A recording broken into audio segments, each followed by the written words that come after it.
প্রথমে আপনাদেরকে প্রস্তর যুগে স্বাগত জানাচ্ছি।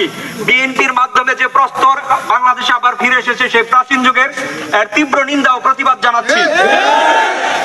আমরা বারবার দেখতে পাচ্ছি যে যখনই চাঁদাবাজ বা সন্ত্রাসীরা হচ্ছে যে বিএনপির দল থেকে আসে তাদেরকে হচ্ছে যে বহিষ্কারের নামে এক ধরনের নাটক করা হয়। এই নাটকবাজি আর বাংলাদেশে চলতে পারে না। ইন্টারিম সরকারকে বলতে চাই, জুলাই আগস্টের ছাত্র জনতার বিপ্লবের মাধ্যমে আপনারা ক্ষমতা নিয়েছেন খাল এবং গাছ লাগানোর জন্য নয়, এই বাংলাদেশ থেকে সন্ত্রাসকে উৎখাত করার জন্য আপনারা এই ক্ষমতা গ্রহণ করেছেন। এই সন্ত্রাসীদের যদি বিচার না করতে পারেন সসম্মানে ক্ষমতা ছেড়ে দিয়ে চলে যান। আমরা এক ফ্যাসিস্টকে বিদায় করেছি, আরেক ফ্যাসিস্টকে বিদায় করতে বিন্দু মাত্র কার্পণ্যতা করব না।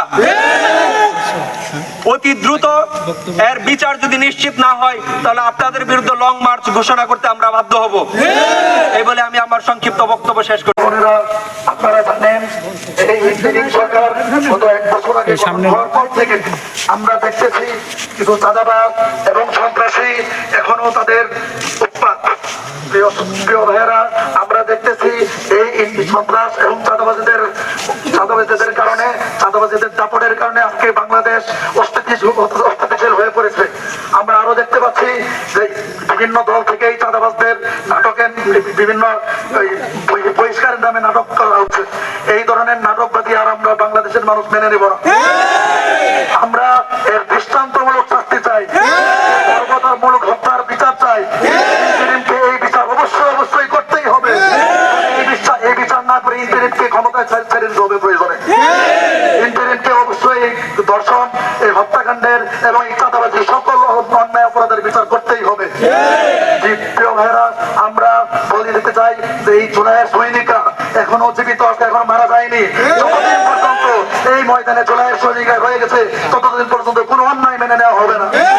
কোন ধরনের হত্যা, কোন ধরনের চাঁদাবাজি, কোন ধরনের দর্শন আমরা মেনে নিব না।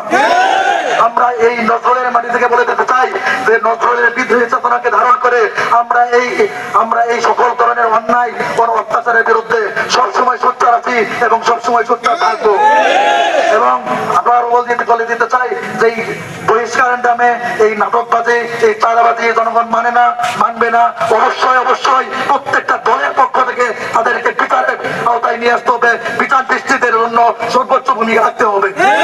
যদি তারা বিচারের জন্য ভূমিকা না রাখে আমরা মনে করব এই বহিষ্কারের নামে তারা মূলত তাদেরকে শেল্টার দিয়ে যাচ্ছে।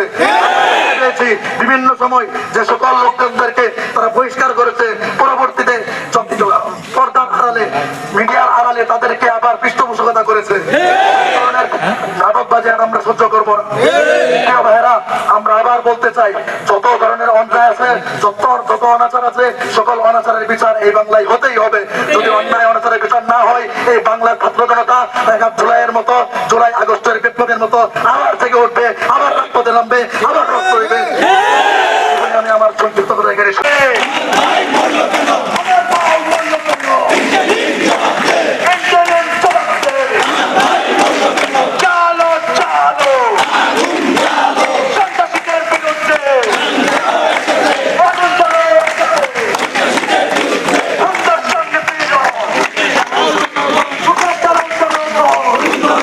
Yeah.